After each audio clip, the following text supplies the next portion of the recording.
इसे कैसे बनाऊं ऐसा सोच रहे तो सोचते ही रह जाएंगे, बनाना चाह रहे तो ऐसा बनाएंगे कि देखने वाले देखते ही रह जाएंगे। तो हेलो दोस्तों, आज मैं जो रेसिपी आपके साथ शेयर करने जा रही हूँ वो है फूले फूले भटूरे और तर्री वाले छोले की रेसिपी। जब भी मैं इसे बाहर बाजार में खाती थी ना, तो हर बार सोचती थी कि इसे एक बार तो घर पर ट्राई कर ही लो। तो आज मैंने सोचा क्यों ना इसे ही बना लो। और आप यकीन नहीं करेंगे, जब मैंने इस रेसिपी को घर पर बनाकर घर वालों को खिलाया ना, हर किसी के मुंह से वाह, ये एक ही शब्द ही निकल आया। मुझे लगा नहीं था कि पहली बार में ही ये इतना बढ़िया बनेगा। पर आप भी इस रेसिपी को घर पर जरूर ट्राई कीजिएगा। अगर आप पहली बार भी बना रहे हो ना, तो भी आपकी ये रेसिपी एकदम परफेक्ट, बाजार से भी बढ़िया घर पर ही बनकर तैयार होगी। और आपको अगर यकीन नहीं हो रहा है ना, तो इस रेसिपी को बनाकर तो देखिएगा। आप कमेंट में मुझे खुद ही आकर बताएंगे कि आपने इस डिश को कितनी बढ़िया तरीके से बनाया। तो चलिए इस डिश को बनाना स्टार्ट करते हैं। तो सबसे पहले यहाँ पर हमें छोले को भिगो कर लेना है। इसलिए यहाँ पर मैंने एक बड़ी कटोरी भरकर छोले ले लिए हैं। एक कटोरी छोले में कम से कम 5 से 6 लोग तो आराम से खा सकते हैं। तो यहाँ पर मैंने एक मिक्सिंग बोल में एक कटोरी भरकर छोलों को ऐड कर लिया है। तो चलिए अब हम इसी में पानी ऐड करते हुए इन्हें 1 से 2 बार अच्छे से पानी से धो लेंगे। इससे इसके ऊपर जो भी डर्ट या पाउडर वगैरह लगी होगी वो पानी के साथ निकल जाएगी। तो यहाँ पर मैंने छोलों को 2 बार पानी से अच्छे से वॉश करके ले लिया है। तो अब हम इसी में 2 ग्लास भरकर पानी ऐड कर लेंगे और इसे 7 से 8 घंटे के लिए सोख होने के लिए ढककर साइड में रख देंगे। यहाँ पर मुझे छोलों को भिगो कर रखे हुए 7 घंटे हो चुके हैं और 7 घंटे बाद आप यहाँ पर देख सकते हैं कितनी बढ़िया तरीके से जो छोले हैं वो फूल चुके हैं। जितनी ज्यादा देर के लिए आप छोलों को भिगोएंगे ना, उतनी बढ़िया तरीके से जो छोले हैं वो फूलते हैं। छोले तो भीग कर तैयार हो चुके हैं, पर हम यहाँ पर सबसे पहले जो छोले की सब्जी है उसे तो नहीं बनाएंगे। सबसे पहले यहाँ पर अब हम भटूरे का जो डो है उसे लगा लेंगे, क्योंकि भटूरे का जो डो है ना, उसे सेट होने में 1.5 से 2 घंटा तो लगता ही है। तो इसीलिए यहाँ पर अब हम सबसे पहले जो भटूरे का डो है उसे बनाकर तैयार कर लेंगे। तो इसीलिए यहाँ पर मैंने एक कटोरी भरकर सूजी ले ली है। जिस सूजी से हम उपमा बनाते हैं ना, उसी सूजी का यहाँ पर मैंने इस्तेमाल किया है। इसके बाद अब हम इस सूजी में एक कटोरी भरकर दही ऐड कर लेंगे। ध्यान रखिएगा, जो दही का इस्तेमाल आप कर रहे हैं ना, वो बहुत ज्यादा खट्टी नहीं होनी चाहिए। इसी के साथ 2 टेबलस्पून भरकर ऑयल और 1 टीस्पून भरकर शक्कर और स्वादानुसार नमक अब हम इसमें ऐड कर लेंगे। यहाँ पर मैंने सारे इंग्रेडिएंट इसमें ऐड कर लिए। तो चलिए अब हम इन सारे इंग्रेडिएंट को एक बार अच्छे से इस तरीके से मिला लेते हैं। सूजी को फूलने के लिए थोड़ी सी मॉइस्चर की जरूरत होती है, तो इसीलिए यहाँ पर जैसे जैसे आप इसे दही के साथ मिलाते जाएंगे ना, इसकी जो कंसिस्टेंसी है वो हल्की सी गाढ़ी होती जाएगी। तो ये देखिए, यहाँ पर मुझे इसे मिलाते हुए 2 से 3 मिनट हो ही चुके हैं। तो चलिए अब हम इसी में 2 बड़ी कटोरी भरकर मैदा ऐड कर लेते हैं। मैदा को मैंने पहले से ही छन्नी से छान कर ले लिया है। तो चलिए अब हम इसी के साथ 1 टीस्पून इतना बेकिंग पाउडर ऐड कर लेते हैं। बेकिंग पाउडर ऐड करने से हर एक भटूरा एकदम गुब्बारे की तरह फूला फूला ही बनेगा। सारे इंग्रेडिएंट ऐड करने के बाद अब हम इसे सबसे पहले इस तरीके से 2 से 3 मिनट के लिए अच्छे से मिला लेंगे। यहाँ पर मुझे सारे इंग्रेडिएंट्स को मिलाते हुए 2 से 3 मिनट हो चुके हैं। तो चलिए अब हम इसी में थोड़ा थोड़ा सा पानी ऐड करते हुए इसे एकदम बढ़िया तरीके से गूंथ लेते हैं। जैसे हम रोज रोटी के लिए गूंथते हैं ना, ठीक उसी तरीके से यहाँ पर हमें इस डो को गूंथ लेना है। ध्यान रखिए, एकदम से ही सारा पानी ऐड करके आपको आटा नहीं लगाना है। जरूरत के हिसाब से आपको यहाँ पर थोड़ा थोड़ा सा पानी ऐड करते हुए इसका जो डो है उसे बनाकर तैयार करना है। 6 से 7 मिनट बाद आप यहाँ पर देख सकते हैं जो भटूरे का डो है वो कुछ इस तरीके से बनकर तैयार हो चुका है। अब हम इसमें 1 से 2 टेबलस्पून इतना ऑयल लगाते हुए फिर से इसे 2 से 3 मिनट के लिए अच्छे से गूंथ लेंगे। इस तरीके से ऑयल ऐड करते हुए अगर आप डो को गूंथेंगे ना, तो डो में एक बढ़िया सी नमी बनी रहती है और जिस कारण भटूरा फ्राई करने के बाद इसमें बहुत सारी जालियां भी बनती है। इन छोटे छोटे टिप्स को आप जरूर फॉलो करके देखिएगा। इसी से आपका जो भटूरा है ना, वो पहली बार में ही बाजार से भी बढ़िया गुब्बारे की तरह फूला फूला बनेगा। तो फाइनली यहाँ पर हमारा जो भटूरा का जो डो है ना, वो बनकर तैयार हो चुका है। तो चलिए अब हम इसे एक अलग सी कटोरी में निकाल लेते हैं।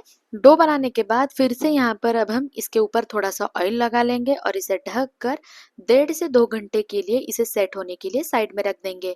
अगर आपके पास इतना टाइम नहीं है ना, तो आधे घंटे बाद भी आप इनके भटूरे बनाना स्टार्ट कर सकते हैं। भटूरे का जो डो है वो तो बनकर तैयार हो चुका है। तो चलिए जब तक डो सेट हो रहा है तब तक अब हम जो छोले की सब्जी है उसे बनाकर तैयार कर लेते हैं। तो यहाँ पर मैंने गैस पर एक कुकर चढ़ा लिया है। तो अब हम इसी में 3 टेबलस्पून इतना ऑयल ऐड कर लेंगे और ऑयल गर्म होने के बाद अब हम इसी में 1 टीस्पून इतना राई ऐड कर लेंगे। राई को चटकने में थोड़ा सा टाइम लगता है। थोड़ी देर बाद आप यहाँ पर देख सकते हैं राई चटकने लगी है, तो अब हम इसी में 1 टीस्पून इतना जीरा ऐड कर लेंगे। जीरा को चटकने में बहुत ज़्यादा टाइम नहीं लगता है। तो जीरा चटकने के बाद अब हम इसी में 1/4 टीस्पून इतना हींग और 1 बड़ी कटोरी भरकर एकदम बारीक चॉप की हुई प्याज अब हम इसमें ऐड कर लेंगे। वैसे यहाँ पर प्याज की जो क्वांटिटी है वो हल्की सी ज़्यादा लग रही है, पर जैसे जैसे आप इसे भूनेंगे ना, इसकी जो क्वांटिटी है वो बहुत ज़्यादा कम होगी। तो यहाँ पर हमें इसे 2 से 3 मिनट के लिए गैस को मीडियम टू लो फ्लेम पर रखते हुए प्याज को अच्छे से भून लेना है। थोड़ी देर बाद आप यहाँ पर देख सकते हैं जो प्याज का कलर है वो हल्का सा ब्राउन हो चुका है और जो प्याज की क्वांटिटी है वो पहले से काफी ज्यादा कम हो चुकी है। तो यहाँ पर हमें इस तरीके से प्याज को अच्छे से भूनना है, जिससे जो प्याज का कच्चापन है ना वो सब्जी में बिल्कुल भी नहीं आएगा। तो प्याज को भूनने के बाद अब हम इसी में थोड़ा सा करी पत्ता, 1 टेबलस्पून भरकर एकदम दरदरा कूटा हुआ लहसुन, यहाँ पर मैंने बिल्कुल भी अदरक का इस्तेमाल नहीं किया है। इसी के साथ 2 हरी मिर्च को बीच से स्लिट करते हुए यहाँ पर हमें प्याज में ऐड कर लेना है और फिर से इसे एक बार अच्छे से मिलाते हुए 2 से 3 मिनट के लिए इसे भून लेना है। सब्जी बनाते समय जो भूनने का प्रोसेस है ना वो बहुत ही इम्पोर्टेंट होता है, तो इसीलिए जब भी आप कोई भी इंग्रेडिएंट्स इसमें ऐड करेंगे ना, उसे बढ़िया तरीके से आपको भूनना है, जिससे कि उसका जो टेस्ट है ना वो सब्जी में एकदम बढ़िया तरीके से उभर कर आए। थोड़ी देर बाद आप यहाँ पर देख सकते हैं सारे इंग्रेडिएंट को भूनते हुए काफी टाइम हो चुका है। तो चलिए अब हम इसी में एक बड़े साइज के टमाटर को एकदम बारीक पीस कर यहाँ पर अब हम इसमें ऐड कर लेते हैं। इस तरीके से टमाटर को पीस कर सब्जी में ऐड करने से सब्जी में एक बढ़िया सा ही कलर आता है। तो टमाटर के प्यूरी को ऐड करने के बाद इसी में अब हम स्वादानुसार नमक ऐड करते हुए इन सारे इंग्रेडिएंट को एक बार अच्छे से मिला लेंगे और गैस को मीडियम फ्लेम पर रखते हुए इसे थोड़ी देर के लिए पकने देंगे। जब तक इसमें से ऑयल सेपरेट होना स्टार्ट नहीं होता तब तक हमें इसे अच्छे से पकाना है।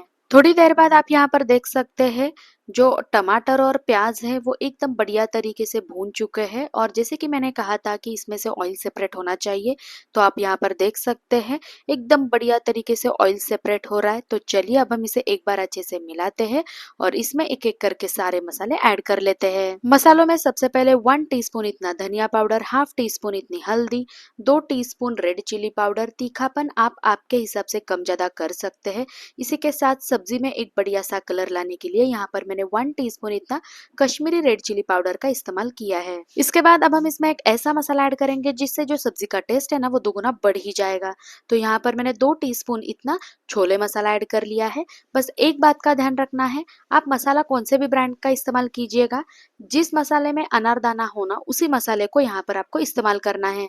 अनारदाने से सब्जी में एक बढ़िया सा ही टेस्ट आता है। सारे मसाले ऐड करने के बाद बस हम इसे 1 से 2 मिनट के लिए गैस को मीडियम फ्लेम पर रखते हुए इसे चला लेंगे और मसालों को अच्छे से भूनने के बाद अब हम इसी में हाफ बोल भरकर पानी ऐड करते हुए इसे थोड़ी देर के लिए पकने के लिए रख देंगे। यहाँ पर मुझे सब्जी को पकाते हुए काफी टाइम हो चुका है और सब्जी से ऑयल सेपरेट होना भी स्टार्ट हो चुका है। तो इसी स्टेज पर यहाँ पर हमें थोड़ा सा चाय पत्ती का पानी ऐड कर लेना है, जिससे जो सब्जी का कलर है ना सेम जैसे बाजार में सब्जी मिलती है ना, ठीक उसी तरीके से आज आपकी ये छोले की सब्जी घर पर बनकर तैयार होगी। तो ये एक सीक्रेट टिप है। यहाँ पर मैंने 1 कटोरी पानी में 2 टीस्पून भरकर चाय पत्ती ऐड करते हुए उस पानी को अच्छे से उबाल लिया था। उबालने के बाद छानकर यहाँ पर आपको इस सब्जी में चाय पत्ती के पानी को ऐड कर लेना है। चाय पत्ती के पानी को सब्जी में ऐड करने के बाद यहाँ पर मैंने इसे 2 से 3 मिनट के लिए अच्छे से उबलने दिया है। अब हम इसमें हमने जो छोलों को भिगो कर रखा था ना, इन सारे भिगोए हुए छोलों को यहाँ पर हमें इसमें ऐड कर लेना है। तो ये देखिए यहाँ पर मैंने सारे भिगोए हुए छोलों को कुकर में ऐड कर लिया है। तो चलिए अब हम इन्हें एक बार मसाले के साथ अच्छे से मिला लेते हैं। सारे मसालों को छोले के साथ अच्छे से मिलाने के बाद अब हम इसी में 1.5 से 2 गिलास इतना पानी ऐड कर लेंगे। इसी के साथ स्वादानुसार नमक और एक ऐसा इंग्रेडिएंट ऐड करेंगे जो बाजार वाले हमेशा करते हैं, जिससे उनके जो छोले है ना वो अंदर तक सॉफ्ट बने रहते हैं। तो इसीलिए यहाँ पर मैंने 2 पिंच इतना बेकिंग सोडा इसमें ऐड कर लिया है। बेकिंग सोडा एक ऐसा इंग्रेडिएंट है जिसे ऐड करने से जो छोले है ना वो एकदम अंदर तक सॉफ्ट बने रहते हैं। तो इसीलिए यहाँ पर मैंने थोड़ा सा बेकिंग सोडा इसमें ऐड कर लिया है। तो चलिए अब हम इसे ढक कर गैस को मीडियम टू लो फ्लेम पर रखते हुए जब तक इसकी 3 विसल्स नहीं आती तब तक हमें इसे पकने देना है। यहाँ पर मुझे सब्जी को पकाते हुए काफी टाइम हो चुका है। तो चलिए अब हम इसे खोलकर चेक कर लेते हैं। तो ये देखिए यहाँ पर हमारे जो छोले हैं ना वो एकदम बढ़िया तरीके से कुक होकर तैयार हो चुके हैं। तो यहाँ पर हमें इसे एक बार अच्छे से इस तरीके से मिलाना है और आप यहाँ पर इसकी जो कंसिस्टेंसी है उसे भी चेक कर सकते हैं। ये ना ही बहुत ज़्यादा गाढ़ी है और ना ही बहुत ज़्यादा पतली, तो ठीक इसी कंसिस्टेंसी में ये जो सब्जी है ये रहनी चाहिए। सब्जी तो बनकर तैयार हो चुकी है, बस इसे तड़का लगाना बाकी है। तो इसीलिए यहाँ पर मैंने तड़का पैन में 2 टेबलस्पून ऑयल को गर्म करके ले लिया था। तो इसी में 2 स्लिट की हुई हरी मिर्च, 3 अदरक के बड़े बड़े पीसेस और इसी में 1 टीस्पून इतना हींग ऐड करते हुए अब हम इस तड़के को सब्जी में ऐड कर लेंगे। और आप यकीन नहीं करेंगे, तड़का ऐड करने से जो सब्जी का टेस्ट है ना वो इतना बढ़िया लगता है ना कि मैं आपको क्या ही बताऊं। तो इस तरीके से तड़का ऐड करने के बाद तड़के को सब्जी के साथ अच्छे से मिलाना है और फाइनली यहाँ पर हमारी जो छोले की तर्री वाली सब्जी है ना वो एकदम ही बढ़िया तरीके से बनकर तैयार हो चुकी है। बस अब हम इसके ऊपर थोड़ा सा चॉप किया हुआ धनिया स्प्रिंकल कर लेंगे और ये देखिए फाइनली यहाँ पर हमारी बाजार से भी बढ़िया छोले की सब्जी घर पर बस कुछ ही मिनटों में बनकर तैयार हो चुकी है। सब्जी तो हमने बनाकर तैयार कर ली, तो चलिए अब हम भटूरे बनाना स्टार्ट करते हैं। तो भटूरे बनाने के लिए जो भटूरे का डो सेट होने के लिए हमने साइड में रखा था ना, तो आप यहाँ पर देख सकते हैं कितनी बढ़िया तरीके से ये फूला है। ध्यान रखिए डो अगर फूला हो ना तो आपका हर एक भटूरा गुब्बारे की तरह फूला ही बनेगा, तो इस बात का आप हमेशा ध्यान रखिएगा। तो यहाँ पर अब हम फिर से इस डो को 1 से 2 मिनट के लिए सबसे पहले इस तरीके से मसल लेंगे। डो को मसलने के बाद आपको जिस साइज में भटूरे बनाने हैं ना उस हिसाब से यहाँ पर आपको सबसे पहले पेड़े तोड़ लेने हैं और पेड़ों को इस तरीके से राउंड शेप देना है। और अगर आपको बाजार जैसे बड़े बड़े भटूरे बनाने हो ना तो सिर्फ आपको जो पेड़ों का साइज है उन्हें थोड़ा सा बड़ा तोड़ लेना है। तो ये देखिए यहाँ पर मैंने कुछ इस साइज में भटूरे का जो पेड़ा है उसे बनाकर तैयार कर लिया है। भटूरे के लिए पेड़े तो हमने बनाकर तैयार कर लिए, तो चलिए अब हम भटूरे को बेल लेते हैं। तो यहाँ पर मैंने बेलने के लिए एक चकला ले लिया है और इस पेड़े को इस तरीके से रखते हुए हल्का सा स्लाइटली इस तरीके से दबाते हुए यहाँ पर हमें इसका जो साइज है इसे थोड़ा सा बड़ा लेना है। और जब पेड़े का जो साइज है वो दबाते हुए इतना बड़ा होना तब आपको इसे बेलना स्टार्ट करना है। और आपको यहाँ पर इस पेड़े को हर तरफ से इस तरीके से घुमाते हुए बेलना है और बेलकर आपको इसे बहुत ज्यादा पतला भी नहीं करना है और बहुत ज्यादा मोटा भी नहीं रखना है। तो फाइनली बस 1 मिनट में ही हमारा जो भटूरा है वो बेलकर कुछ इस तरीके से बनकर तैयार हो चुका है। इससे ज्यादा पतला इसे बिल्कुल भी नहीं बेलना है। तो चलिए अब हम इसे फ्राई कर लेते हैं। फ्राई करने के लिए मैंने कढ़ाई में पहले से ही ऑयल गर्म करने के लिए रख दिया था। जैसे ही ऑयल गर्म हो जाए आपको भटूरे को इसमें ऐड कर लेना है और भटूरे को ऐड करने के बाद आपको ऑयल को इसके ऊपर इस तरीके से छिड़कते जाना है। जैसे जैसे आप गरम ऑयल को इसके ऊपर छिड़कते जाएंगे ना ये जो भटूरा है वो एकदम गुब्बारे की तरह फूलना स्टार्ट होगा। तो ये देखिए बस कुछ ही सेकंड्स में जो भटूरा है वो कितनी बढ़िया तरीके से फूला है। बस कुछ ही सेकंड्स बाद अब हम इस भटूरे को पलटकर दूसरे साइड से भी इसे एकदम बढ़िया कलर आने तक इसे फ्राई होने देंगे। तो यहाँ पर हमें अलट पलट कर जब तक हल्का सा ब्राउन कलर भटूरे में नहीं आता है ना तब तक हमें इस भटूरे को फ्राई होने देना है। थोड़ी देर भटूरे को दोनों साइड से फ्राई करने के बाद आप यहाँ पर देख सकते हैं दोनों साइड से ही जो भटूरा का कलर है वो हल्का सा ब्राउन कलर हो चुका है। तो चलिए अब हम इसे तेल से निकाल लेते हैं।